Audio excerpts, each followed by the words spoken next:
Tabor Talk. So this is a time machine episode. Computers, 1981. This is an old Donahue show. I taped the whole thing. I think it's like 45 minutes. And they were talking about 1981. I was a senior in high school. The future of computers. For you young people especially. Watch this. This will blow you away. Computers. Now just stay with me. I want you to trust me on this. This may look like a lot of cold hardware, but middle class people, you don't have, right now you've got to be rich to have one of these things. Sort of. All right. But your point is that someday this is not going to, you'll be able to have them in your home. Well, it's about like driving another automobile now, so maybe you have to be rich to drive automobiles, too. Yeah. But you do expect the price of this kind of equipment to go down, don't you? Oh, absolutely. Donald Bitzer, Ph.D., Director of Computer-Based Education Research Lab at the University of Illinois at Urbana. Okay, give us just some example. Let's try some of the educational tools. You want to try some of that? Please do, yeah, if you can. Okay. We're going to turn the lights out here in the studio, and we want to give you an idea of how this computer works. Fancy this now as a instrument to assist, say, grammar school kids with lessons. All right, what's going on here? Okay, now the first thing we're going to do is that we discovered that you needed graphics for teaching young children as well as older people. All right.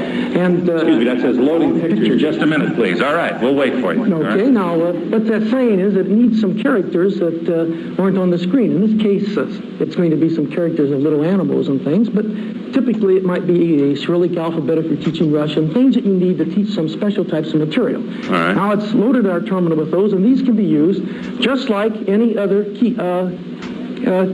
character or A, B, C, D, or anything else. All right, let's get a little closer, Tex, if we could. I want to make sure they see this at home.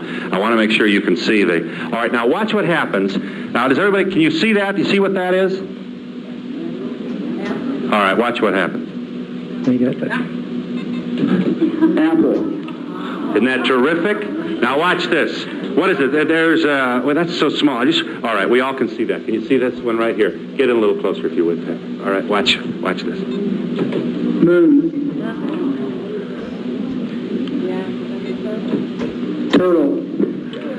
Can you imagine being 6 and doing this, or 3? You've got to get one for your home. Listen, we're going to give it, all right. Tree. All right, give me some other, I am fascinated with it. All right, give me another display if we could, or something, another application. Okay, well, let me give you an example. This sounds like a human, you notice, yeah, instead of a computer. That's because it is one.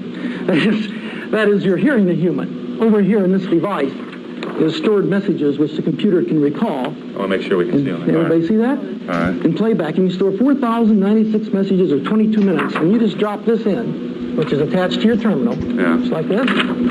Slide it in. You close it, and now any of those messages is available. Duck. Like that. Now, that's not so important, as you'll see later when the computer speaks to you with its own language. All right, let me just do a couple more. I'm sorry, this knocks me out. Can everybody see that? Maybe a little closer. I think closer. All right, you want to kill some lights in here? Maybe the back lights, Al? I think that's getting in our way, getting in the way of the... we've already pushed... You can push it again, and then turn it back. Turn it back again. Now, touch it again. Turtle. Go either way on it. All right, here's a stagecoach, is it? Mm-hmm. Stagecoach. Now, if you don't happen to like English, we can change the language a little for you. You really? Sure. Let's see. Let's mix the pictures up again for you, okay? And change the language, see if you can recognize it. As soon as the pictures come on again, just touch again and see what you get. All right. Okay. There you go. All right. Here's it's a crocodile. What language? Or we'll find out, huh? Alligator. Very close. Well, let me see if I can read. What language is it? Let me try this. Äpple. That's French, isn't it? Touch the turtle. It might give you a clue. Where's the turtle? I can't find the turtle. Right Please over there. don't. Now, next row to the bottom on the left-hand side. Far left-hand side. Sköldpadda. All right, is it leave? Löv. That's Swedish. Oh, it's Swedish. All right. There's something nice about Don't tell anybody I couldn't figure that out, all right? We'll cut that out of the tape. All right. Okay, with time going, give us just one more example, and we'll come back to this. Okay, well, let me give you an example of combining some of this media together, okay? Suppose that you want to combine pictures pictures, colored pictures, as well as this computer graphics, which we find necessary for our teaching in medicine and also with children. What I've got here now, you see, is a colored picture which comes up from behind and a story. Now, we call these interactive stories. So if a child can read it, that's fine, but if he can't, he can say, gee, what is this animal? Glump. Glump, it said. Now, all right, can we get a little closer? I want to make sure they can see this. We're really, this is an electronic miracle just to be able to... All right, you're going to... read the whole line. Pictures by Wayne Wilson. You say, Wayne who? Let's touch the name. Wilson. Gives you the answer. Come on! Come on! All right, let's try that one more time. On the next page, just touch yeah, over all right, so square. you're going to turn the page here. Touch it. Pan right, if you would. Right there. All right, there's the page. And it changes the slide up on top. Okay, now let's... Touch the top line, right, for example. The top line says, once upon a time there was a glump. All right, let me just try. One. Now touch the whole line over that. Once upon a time there was a glump. Now listen. Once upon a time there was a what? Glump. You got it. All right, now let's see. Now look, now, all right. He looked like a bush made out of hair. Now watch this. He looked like a brush made out of hair. That didn't sound like bush, did it? Sound like brush. Just touch the word. Bush. That's better. You got it straightened out. Why don't you go to the... You mean the computer errors too? Huh? All right. Okay. No, I knew. Okay, the story continues. Right. This is a story about a poor little glump, and he has a problem. I'll go on. Namely, that his problem is that the...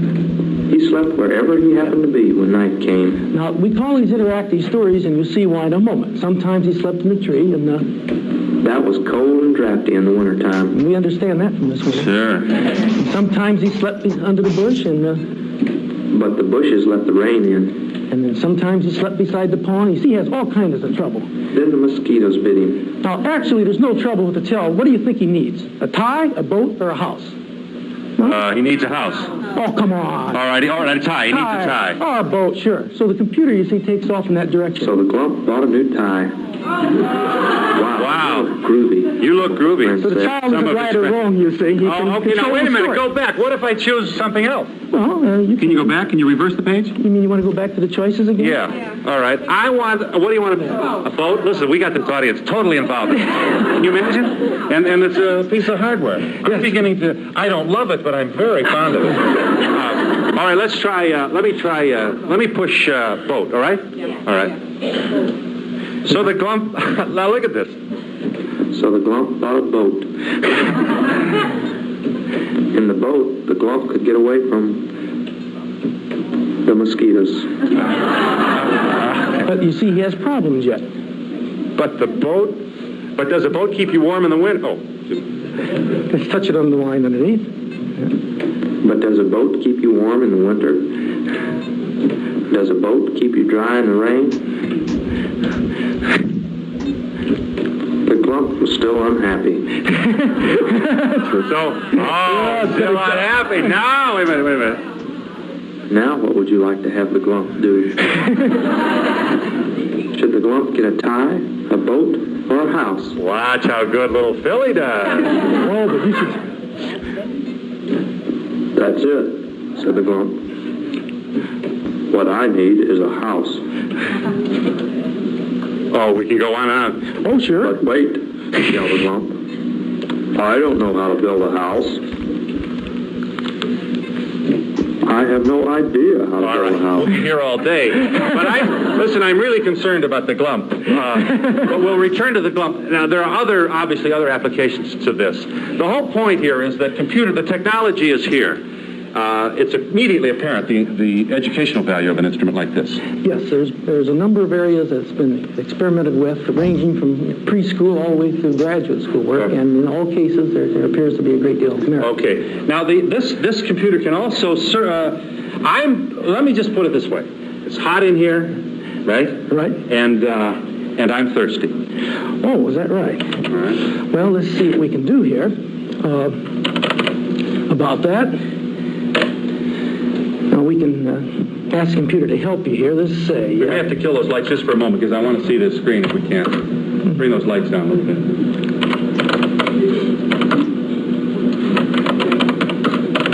What is it saying here now?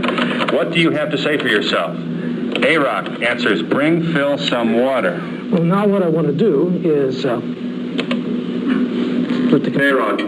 Greenfield's on water. Now that's the computer speaking.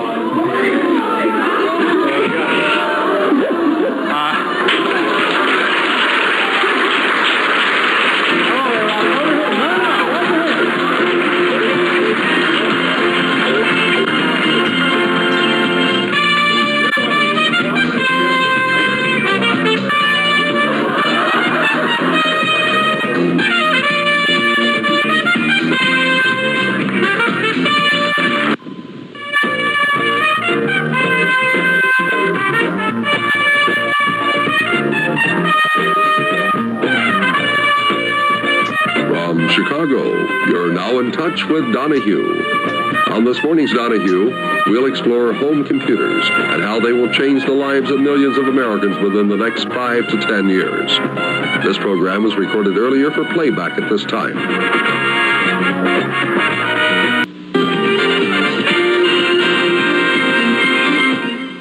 Ladies and gentlemen, I want this time to introduce one of the most controversial guests we've ever had in the history of our show. Would you welcome once again A-Rock, please? Make him feel welcome. Hi. A-Rock, come on in here, and first of all, I'll okay, that's good enough right there. Here is your water, sir. Thank you. Thank you very much. A-Rock. You're welcome.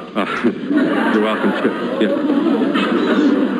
Yeah. A-Rock, I'm just amazed at it's your ability. Is that Just hamming it up a bit. you're just hamming it up again? Yes, we're used to that here on our show. Have you thought about maybe getting your own talk show? No, sir. Oh, that's encouraging. Anybody have any questions for A-Rock? What'd you like to? Excuse me, just a moment. Here. Wait a minute. Move, A-Rock. A-Rock, do you do Windows? Boy, that's a tough one. I'm still a little clumsy. Oh, you're a little clumsy, so you don't want to risk being outside on the ladder with the window. All right. Right. Anybody else? Excuse me. Wait a minute. I got. Oh, I pulled it. No, the mic is dead. Would you like to use Where's well, A-Rock, our mic went dead. How's that? Now we're on? A-Rock, I'm sorry, our mic went dead. It's just another example of here in the finite world of human beings, errors happen, mistakes are made, and sometimes hardware doesn't work. Does that ever happen with you? Oh, yes. Once in a while, I blow a transistor or two. You blow a transistor or two? All right. Yes. A lady in the audience wanted to know if you did Windows. I don't think the folks at home heard us. No, I am too clumsy at this point. Oh, all right. We have some more questions for you. You're not in a hurry, are you? No, sir. All right, I'll be right back. Yes. Excuse me. Yes, ma'am. Does he mow lawns? A-Rock, wait a minute. A-Rock, do you mow lawns? No. You don't? I cannot, but I do the vacuuming around the house, take the dog for a walk,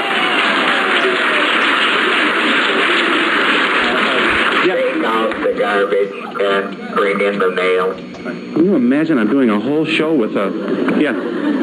Does he date? Do you date A-Rock? Don't get nervous now. All right. What was the question? Do you date? Do you have a relationship? No, but I like pretty girls. All right. Yes. Do you have to have a person operating all the time, or can you buy the house and leave you alone to do all the work? Well, not exactly. I can be programmed also. I have a memory tape. I see. What?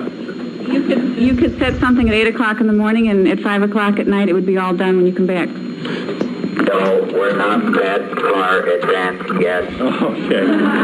We thank you for your honesty, A-Rock. We'd like you to introduce now a very close friend of yours, Ben Scora. Would you welcome him, please? Ben, you can remain seated right there in front of us. Here's how it works. Would you like to try working it? I could go up there with it, with you. Okay, well, I want to set it up first. I'm afraid it would take too much time for me to switch seats with you here. But first, explain to me, you are an electronic enthusiast. That's your... Right. And your interest is a hobby? Sort of. I'm a psychotherapist. I do hypnosis, and... And this is your way of what? Escaping from the daily routine of... Sort of, or expressing myself. I have an electronic house that I have built, and it's just a way of relaxing, get away from the other type of thing. I want to... Can you see that monitor up there? Because I want you to do some home movies for us now. We've taken some videotape or film of your home. Okay. All right? I want to show you. This is the house that you've got to have, all right? If you would roll that film for us, I want to show you Ben Scora's home. This is just... what is that, the living room? Yeah. And that's the pits there that I'm sitting in, and in a while I'll revolve out to the patio. All right. There I go.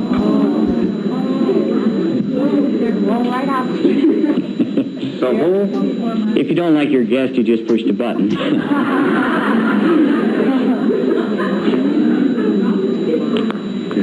all right.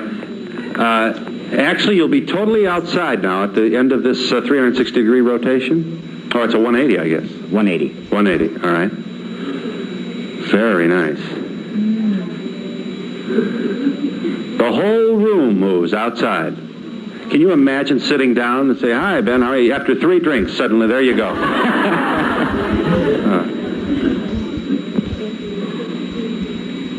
All right, now you're outside, huh? Yeah, right. Mm-hmm. Okay. And you installed this yourself? Yes, I did. Mm-hmm.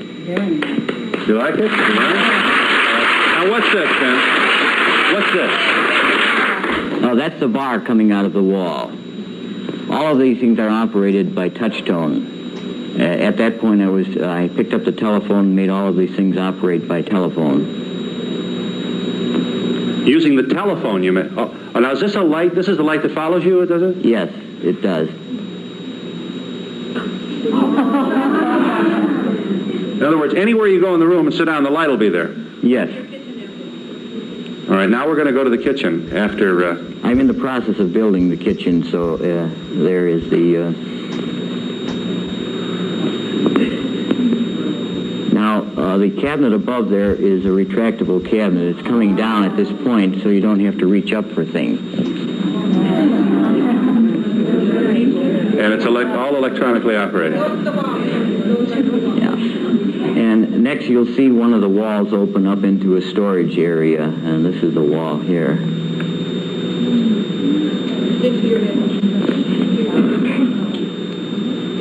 And now we're going into the bedroom at this point. There is the bedroom, and in a few minutes you'll see the dresser separate and the door open, going into the washroom. You're not really drunk, the dressers are moving. Well, all right. You like it?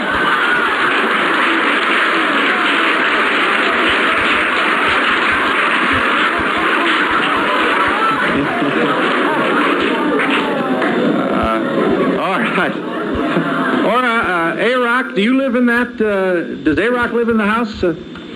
Yes, sir. He made me to push the push button. Oh, I see. You go around and push. Can you imagine? I think he's lazy. He's lazy. I see. Can you imagine a power failure in that place? All right. Now, I know... is anybody with a question for... Ben Scora is responsible for A-Rock. We've already established that. A-Rock, spelled backwards, is Scora without the S. Okay, that explains this. Yes. Yes, ma'am. You want to stand? Yes. I would like to know if it's practical for a family with small children to have a computer or a robot. Yeah. You know. What do you... maybe you better handle that. I can answer through him. No, it's not practical at this time. It isn't practical? No.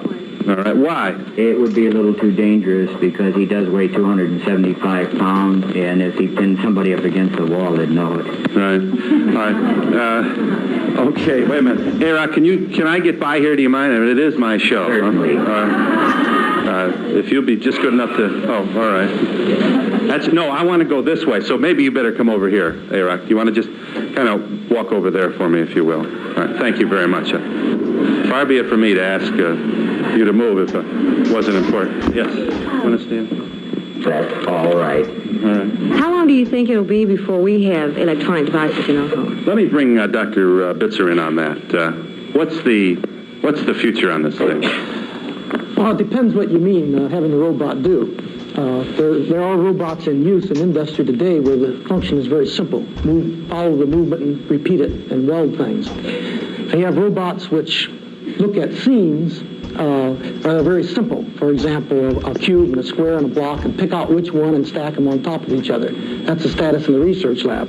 But I don't think that's what you meant. If you have a complicated scene like you're going to tell your robot to drive down to the grocery store, right, and here's the shopping list, well, as long as I guess longer than I'm going to have to live in order to prove I may be wrong, say 30 years, that may be true. But if you want to go with it, you'll probably want to wait 60 years because it's a tough job. Right. Just give us some of the possible applications for the housewife, for example, within the next decade. Just give us some.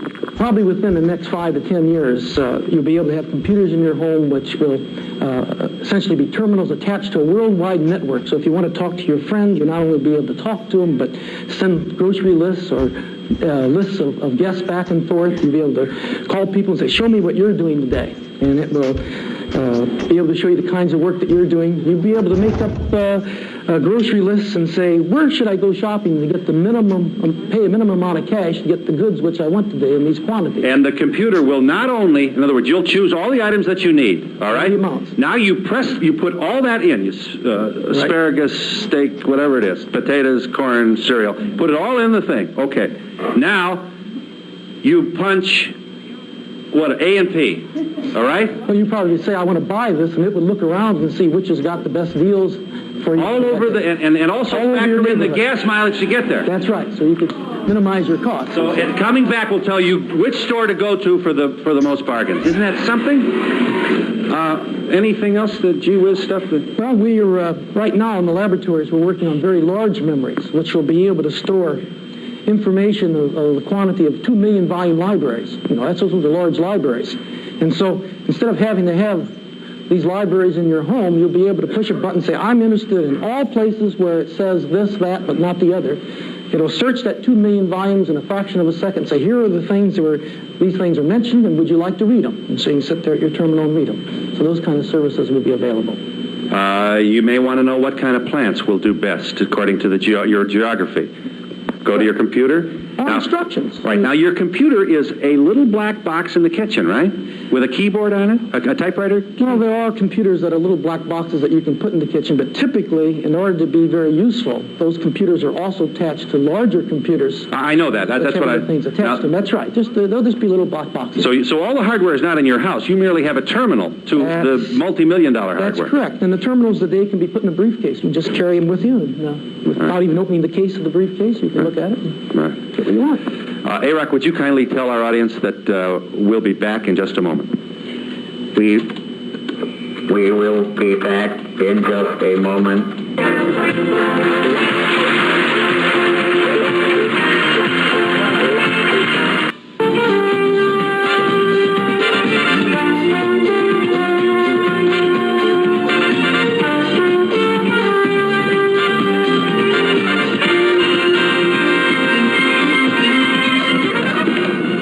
We're talking about the computer application, computer technology, how close we are, how far away, when it's going to happen, and as we've seen on the show, it's already here. All right, we're back. Dr. Bitzer. I'd like to know how much this is going to cost to put one of these in your home. Well, today it costs, if you could get it by the hour, would be about $2 per hour of use that you were connected, providing you live close enough to the computer that you didn't have to pay a long-distance phone line. But my guess is that in the future you'll be able to buy a terminal that will do what you want for somewhere like $1,000, and we're talking about 5 to 10 years. And for 15 or 20 cents an hour, be able to go in and get entertainment or learn a foreign language before you go to another country, all these kinds of things. And it should be relatively inexpensive, less expensive than going somewhere else. Yes. I have a 12-and-a-half-year-old son who's very into computers, and he's now saving his money diligently to buy the pet computer, and that's one company. Do you think it's a wise investment for $600 or $800? he loves the idea. He loves the idea of it, and he knows how to program things. Well, I think that I don't think that for what you would call naive users of computers that those would be too helpful, because you have to be very clever to make them do useful things at this stage. However, if your interest is in computers and you're interested in learning about computers rather than being a user, then computers of that type, I think, can be of value and will help give computer literacy to our children. Is it possible that in the near future we'll be able to use computers in shopping centers or commercially located areas? For what purpose? Well, oh, you mean I see, rent them. Go in and just Yeah. I see, yeah. Yes, I think so. There are a number of shopping centers at the present time who are, in fact, renting this kind of service and making it available for instruction for students as well as for game playing. Now, won't I also be able, to a computer, go to the computer in my kitchen or wherever it happens to be, program it, and get my check balance? or someone else go in and... Well, that's what I wondered about. Is there a privacy problem here? Well, privacy, there are two aspects of the privacy problem which make life difficult. One is it demands that you keep from other people the secrets which you're supposed to keep from them, but there's also a companion law that insists that you tell people things that they have the right to know. And of course, the problem is keeping those two separate, that you don't tell the wrong things or the right things to the wrong people. All right. Can we have, we better move in here. Let's try one more, we're going to have to get the camera in here. And tell me what you're planning to do. Okay, what we're going to do here is, the question frequently comes up is, can computers think? Or can computers understand? Yeah. In fact, when we program, when most people program the system here, the PLATO system, they put in concepts rather than answers. So the computer can actually deal with a concept, even though it may be a particular problem that you've brought up, that it has never seen before, right. The programmer. Okay. And when you do that in the math and science areas, people say, well, sure, that's all very precise. Now what I'm going to do... Make a sentence. Touch the words you want, then press next. Now we're going to be... From, to, over, the, rabbit, car, tree, boy, dog, house, cat, girl, cherries, walks, runs, jumps, erase, help available, next. All right. Now we can write sentences, and the computer will try to analyze these sentences and make up a play on our screen. So if you watch the screen, you should be able to see what you wrote, even if it's sort of nonsense. All right. So we write something like this. Oh, let's see if I can find a sentence here, something like this. Car, runs, over, up. Well, let's see here. Girl, shrub, up, rabbit, two, up, three, house. Now, that's a fairly complicated sentence. Well, the car runs over the girl from the rabbit to the treehouse. Right. All right. That's like this. The car runs over the girl from the rabbit to the treehouse. And there you see. Holy cow, look at that. Isn't that incredible? A actual animated visual display of the sentence that you created, however discombobulated, huh? That's correct. Now, it may not make sense. That is, you could write a sentence that may not make sense to you, but it might make sense to the person who wrote it. You might say... three, jumps, over, up, dog. Now, somebody may have... Wait a minute. Okay, the sentence. I just want to get a little tighter on here if we can. Oh, I shouldn't have touched that. It's all right. I'll forgive The you. tree jumps over the dog. All right, now let's do it. Watch now. The tree jumps over the dog.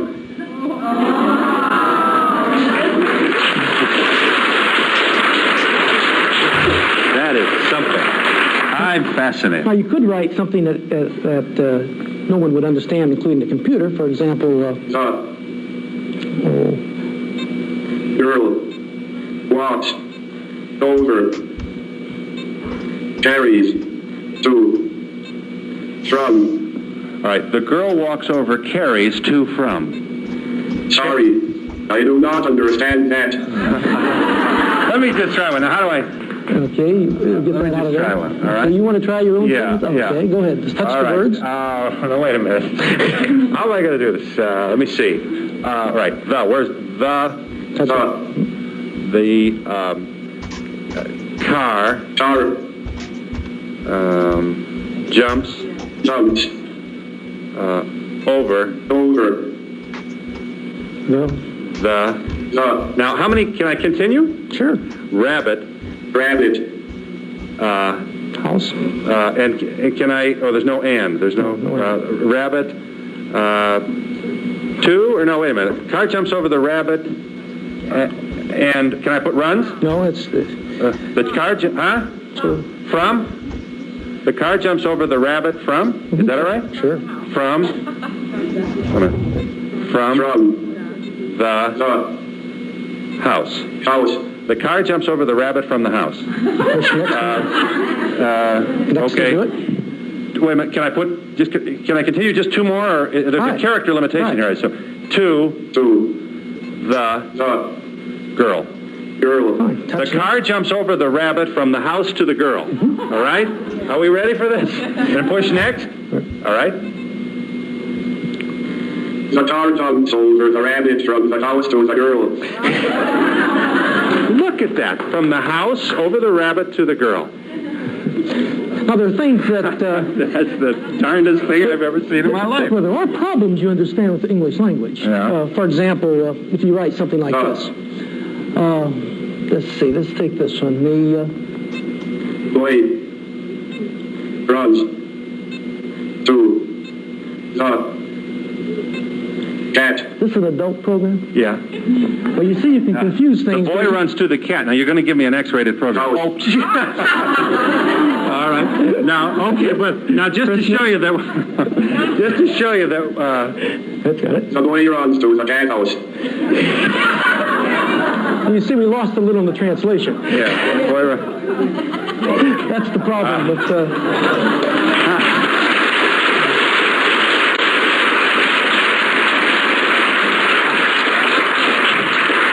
somewhere out there in America, there's a person who's saying only on that program would he turn sex into a computer. We'll be back in just a moment.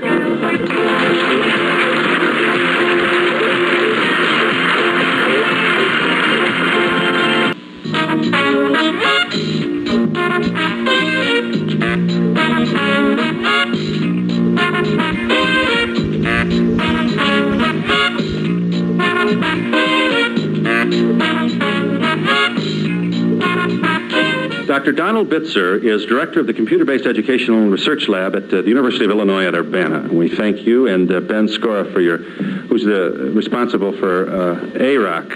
And we're talking about computers, their application, how soon they're going to be here, what they mean to us. I was just wondering when you were showing the computers that were programmed and saying that, for example, with the grocery shopping, you could use it for this type thing. Do you have to feed that information into the computer like every week, or is it programmed when you buy a computer like that, or how would that work? Because many things change, and it would seem like you'd have to keep changing what's programmed. That's the advantage of not just having a little computer in your home where you're isolated and it's all alone. When you have a network of computers, you would have the network which would furnish that service. They would do the programming of the information, and then everybody would have access to that same amount of information without having to do it themselves. We have 3,000 people today that feed information into our system, and they generate a lot of information. I would think that the kids are awfully lazy now. Some of them are not reading at 3rd grade level when they're in 7th grade. Yes. That this computerized business is going to make them even lazier, and I can't see how it looks like a lot of fun and games. I probably enjoy it more than the kids because I've already been to school. But it's okay if they enjoy it, isn't it? Well, yeah, but geez, with this television and this, that, and the other thing, holy... You want them to suffer a little, huh? Heck, no. I remember being a kid, too, and wanting to have fun. Yeah, but the point is, though, if it's fun, isn't it going to be more useful and more instructive? I can't really see that, I can't see that it's doing anything except for funsy games for adults, more or less. Don't you think direct contact with teacher, student, businesses? Well, this is not going to replace teachers, huh? Oh, let's hope not. I'm a teacher. No, on the contrary, it's an aid to the teachers. You see, the problem with teaching today is that we can't get the job done. You pointed it out in your question. And we need help for the teacher, just like we've given people in industry help with machines to produce more. And so the idea of the computer is to give the teacher help. And if you don't think the students will work while they're at the terminal. Contrary to watching something which is passive, they have to sit there constantly and do a great deal of work, interacting with the computer. It's not a passive function, and they work very hard, and they concentrate very hard. You can walk into a computerized classroom, and you have to shake them to get their attention. Yeah. What? Has this been tested in any classroom situation? Oh, yes. We run in about 185 classrooms right now around the country. Are the students doing Are the students doing better? And they never do worse. They seem to do as equal or better. And in some cases, in the elementary math areas, they can show gains that are almost twice as large as those in the ordinary classroom. Yeah. That is, you can gain 2 years for every 1 year. Very little time. On a more practical basis in your household, can a computer aid in the preparation of meals? Can a computer aid in the preparation of meals? Well, you can attach anything you want into the back of your terminal. You can build it, buy it, whatever you wish, and if you want to write a program that you will trust to the computer to run that device, that's fine. Yeah. In the wrong hands, could A-Rock be dangerous? Could somebody come program him to do bodily harm or robber baiting? Will A-Rock's father please stand and answer this question? Ben Scora, responsible for A-Rock. This better be good, too, Ben. We're looking at you. I made a statement before that it would be a little dangerous. Is that mic on? Is Ben's mic? Can we turn the mic on? Go ahead, Ben. Try it again. I made a statement before that it would be a little dangerous to have A-Rock around small children. Not working. Well, this is good. This is one of those shows, A-Rock. I have no idea why we've lost 2 mics in one show, but you have a question. Or you had an answer for her question. I made a statement before that it would be a little dangerous to have a big machine like that around the house because of his weight, and if they did push the wrong buttons. He does have safety devices on him, but not total. I do have a small robot now that I'm almost completed with that does have a microprocessor and a type of equipment that he's working with, and he will have more in the artificial intelligence area. Artificial? Where he will be able to think for himself. Okay. Yes. I'm a teacher, and I've seen some abuse with instruments of less sophisticated value. Yes. And I'd like to know where teachers can learn how to successfully use them. Where do you take courses for this? Because I don't know of too many colleges that offer a big program. Yes, some of the larger universities now offer courses in education on how to use educational technology such as computers in their classrooms. There is no substitute, of course, for being in a real classroom with some computers to understand what the problems and prospects are with such devices. And as these things get less expensive, more and more classrooms will have this option, and the teachers in the classrooms will have chances to use these kinds of devices. But it seems to take a lot of people to supervise. I'm talking elementary, primary level, with cassettes and so they don't break the equipment because they abuse it. There's so little. That's the reason it's nice to have it all under computer control, so that the slides and all the devices are not being managed by humans, but instead being managed by computers. Yes. How long will it... Phil, it is time for a break. Oh. It's time for a break. We'll be back in just a moment. Thank you, A-Rock.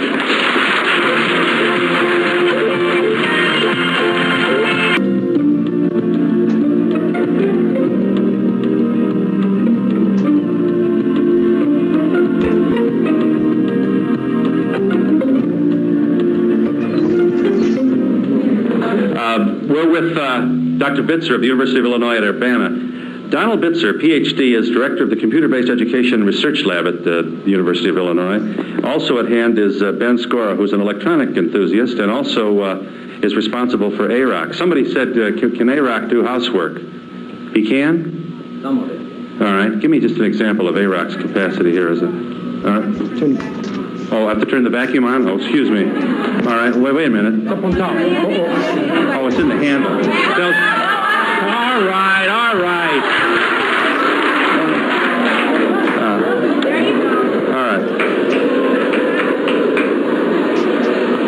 Look at that. What do you think? Watch it.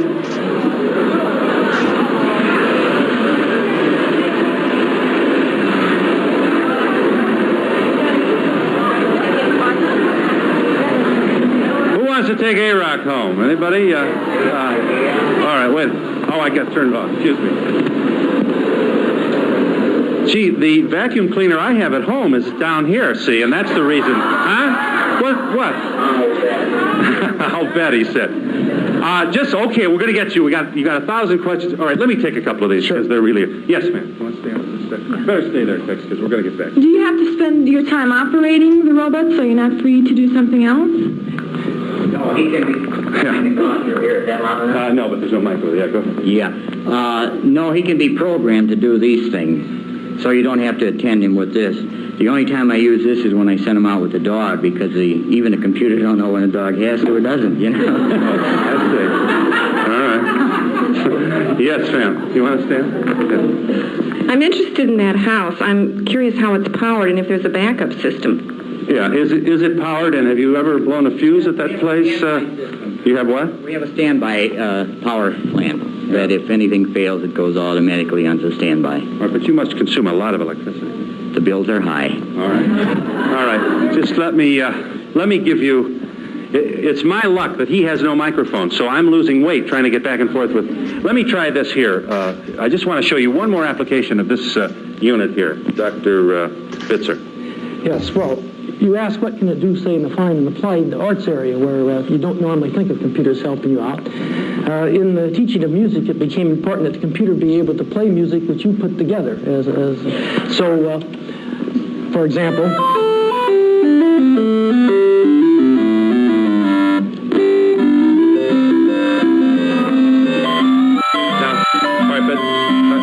You want the sting on there?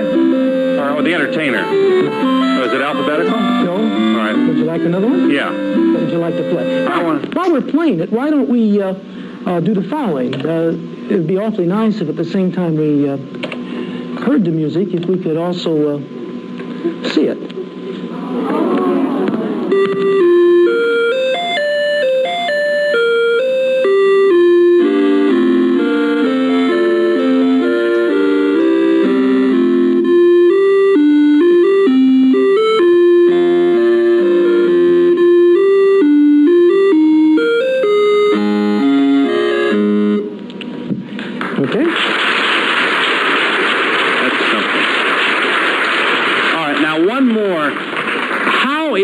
Connected to the world. Can you demonstrate This is connected by an ordinary phone line. In fact, about 1/8 of a phone line, which out of your building here, down to Champaign-Urbana by dial-up.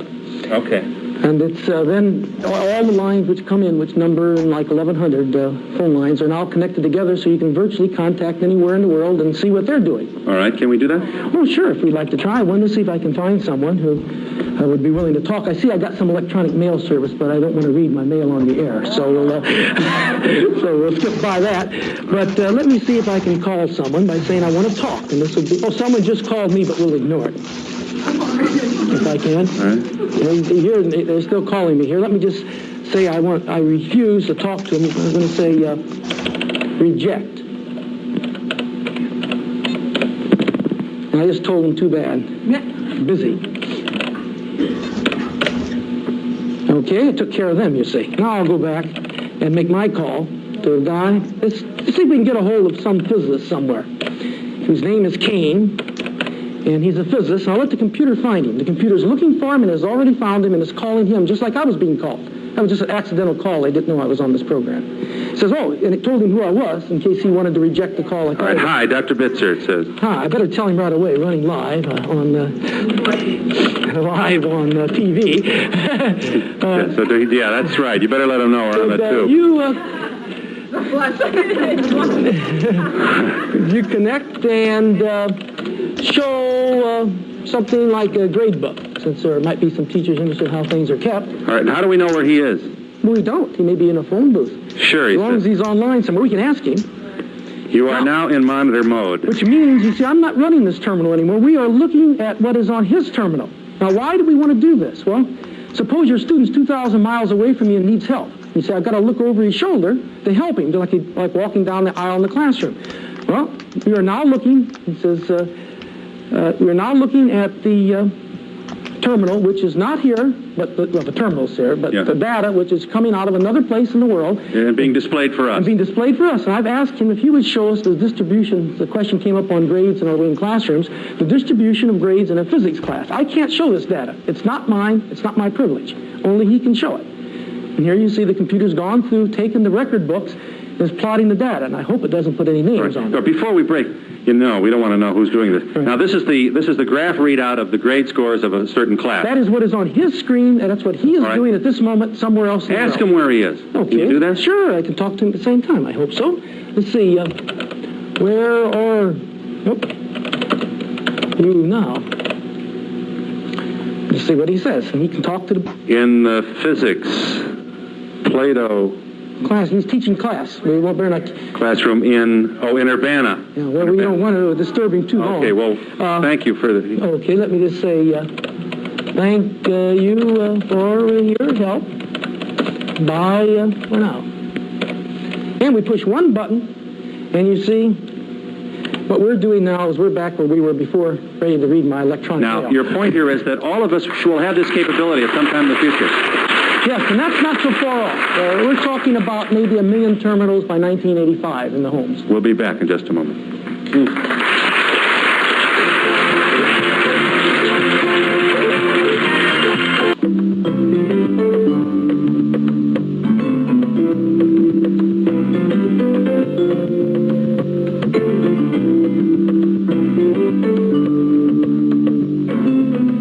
Yes, Dr. Bitzer, yes. In years to come, when we do get a computer in our house, if something goes wrong with this, is it something that we'll be able to fix at home, or are we going to have to send this thing out for a couple of months? Are we going to be equipped to look maybe in a manual or something and be able to fix it? I think that the maintenance of your computer terminal, will be very much like the maintenance of your TV sets. Some of us are brave enough to try, other of us rather take it in. But I would hope that the reliability would be equal or better than the present TV sets. In your estimation, how many various functions will this home computer have?